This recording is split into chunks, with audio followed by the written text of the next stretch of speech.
Meetrijook. Kolmas koht ja Eesti võistluste pronksmedal ajaga 11,07 sekundit.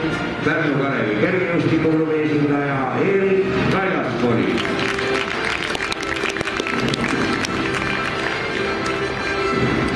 Teine koht ja Eesti meistrivõistluste hõbemedal ajaga 10,91 sekundit.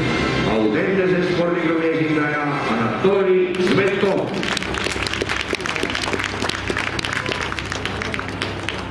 Võit Eesti meistrivõistluste kuldmedal ja Eesti meistritiitel ajaga 10,69 sekundit.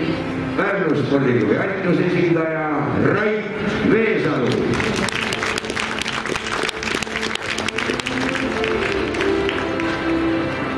Eesti meistri treener Romet Mihkels.